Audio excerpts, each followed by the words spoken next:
let's continue with the rest of the text. Okay. Nearly twice the usual amount of neck, which came in very useful. Came in very useful means simply it is useful, okay? Came in very handy, came in very helpful. Anything can be replaced. For example, your English learning process through years came in very useful when you went to a native English language country. Okay, and what did came in? Why the neck of Mrs. Dursley came in very useful? Because she spent so much of her time craning over garden pieces. Craning means stretching yourself to see something, to hear something, to get something, you know? Sorry. Yeah, it means craning over, forward, above something, okay?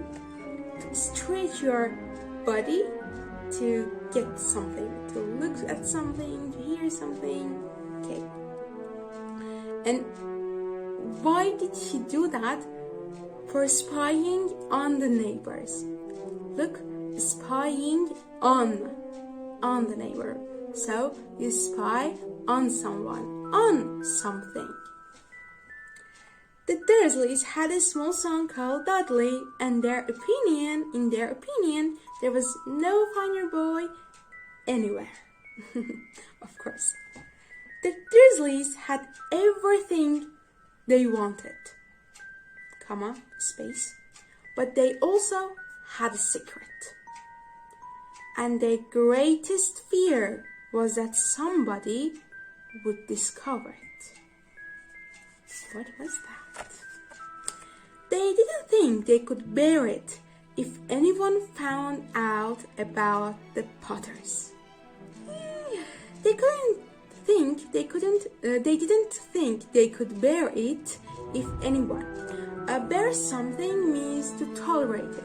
They didn't think that they can go on with this thing because it was so bad for them. If anyone found out, okay, find out, and it means to discover. Find out, discover something.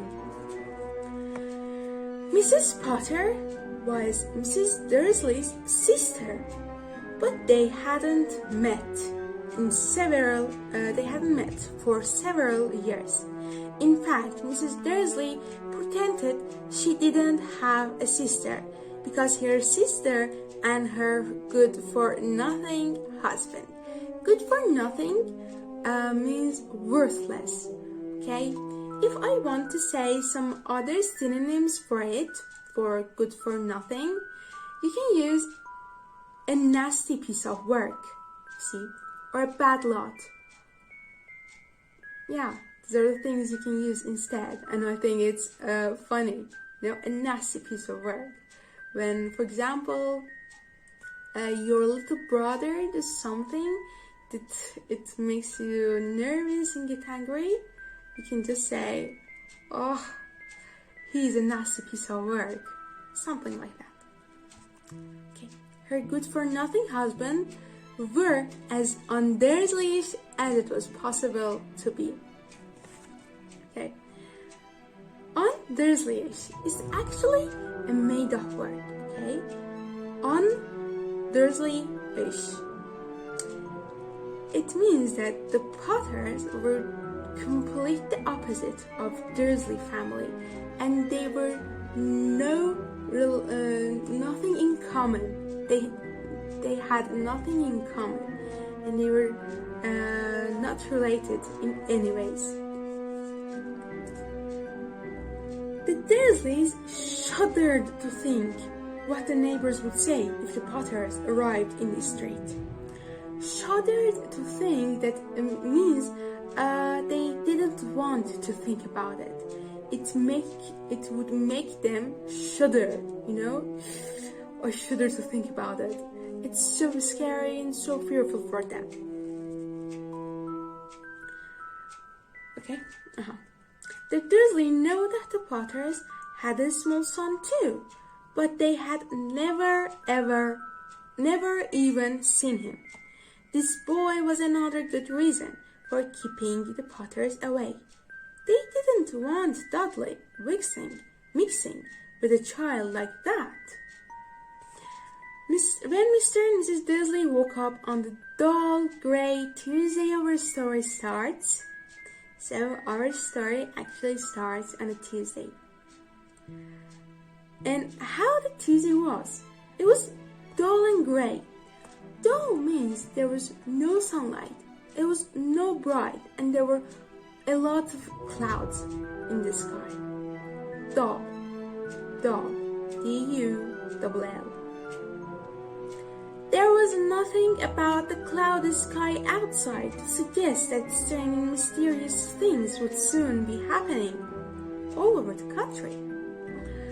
Look, there was nothing about the cloudy sky that means that cloudy, the dull, cloudy, grey sky couldn't say and couldn't give the news of something strange and mysterious coming that day. Mr. Dursley hummed as he picked out his most boring tie for work. Hummed means like, you do it a lot, I believe. Mr. Dursley, okay, and Mrs. Dursley gossiped away happily as she wrestled the screaming Dudley into his high chair. Gossip away simply means gossiping, you know? It's just a usual activity for Mrs. Dursley, and it obviously makes she happy because, she spent so much of her time craning over garden fences, spying on neighbors. So gossiping away would be the happiest thing for her, right? Then we have as she wrestled screaming Dudley in his high chair. It's not that kind of wrestle where when two men or two women or a man and a woman fight together and wrestle. It's not like that. It's just moving something that do not want to be moved, like a Dudley kid. Okay. None of them noticed a large tawny owl flutter past the window. Look, flutter past the window. The word past may confuse you with the word past, okay? They're actually both pronounced the same. They're homophones. Past. The difference is past can be a noun, can be an adverb, but past, P-A-S-S-E-D, is just a verb, okay? Here, that owl could pass the window, okay, go from one side to the other side, or it could flutter past the window, okay? When there is past as a verb, P-A-S-S-E-D, you don't use past, P-A-S-T, okay? But if there is another word, another verb like went, like done, or like flutter, like fly, you can use past. It has the same meaning as passing something, but the usage is different. You have to take care of the part of speech it has, okay? We are going to see more examples in the next pages, so please take care of it and be aware how you can use it in your own speakings.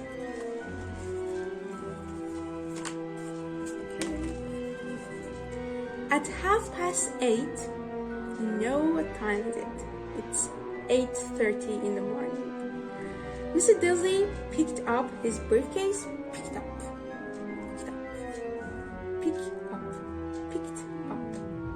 His briefcase, pecked Mrs. Dursley on the cheek. What does peck mean? A slight and fast kiss. pecked Mrs. Dursley on the cheek and tried to kiss Dudley goodbye, but missed because Dudley was now having a tantrum and throwing the cereal at the walls. Tantrum is a sudden short time of someone behaving angrily and like doing something that is not sensible, And here Dudley was having a tantrum, a short sudden time when he was uncomfortable, he was angry, throwing his cereal at the walls, Okay. Little Tyke chortled Mr. Dursley. Little Tyke is the name for that kind of kid. When a kid got a tantrum, you can call them Tyke, And here, Mr. Dursley actually liked it. Little Tyke chortled. Chortle means to laugh at something which is pleasant for you and makes you happy. Okay. He got into his car and backed out of number 4's drive. Number 4's drive, imagine you have your garage and you have a way that continues and then you have your garage there. That way is called drive. And their house number was 4, therefore it was it was number 4's drive, and he backed out of number 4's drive. Okay, when you leave a drive, you can say that you back out of it. You backed out of it. It was on the corner of the street he noticed the first sign of something peculiar. A cat reading a map. Well, notice, here we say on the corner of the street. On the corner, not at the corner, not in the corner, but on the corner, okay, of the street. He noticed something peculiar, okay? Peculiar, what does it mean? It means something strange, or something surprising, something unusual, weird. Peculiar. It's a good word to learn. Peculiar. It was a cat reading a map. We know who was it. For a second, Mr. Dursley didn't realize what he had seen. Past perfect, okay? Then he jerked his head and he jerked his head around to look again. Jerk his head like a sudden movement and turning your head to the other side.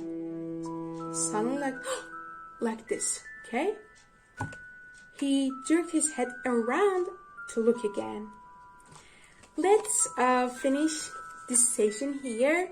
I hope you had a good time. Please forgive me if I had any mistakes, and if you liked it, please give this video a thumbs up to let me know. Also, you can comment down below what things you do want to know more or want me to do, and if you feel like it, that you want to continue with me and help me in this journey, please subscribe to this channel and don't forget the bell button to inform you whenever I put the new video. I would try to put new videos every day, and they would be 10 minutes long somehow. Okay, I don't know, but yeah, to not really take a lot of your time. I want you to study every day, just a little, so you can improve it through a long term. Yeah, I hope you liked it. See me in the next video, and for now, please take care, be safe, and goodbye.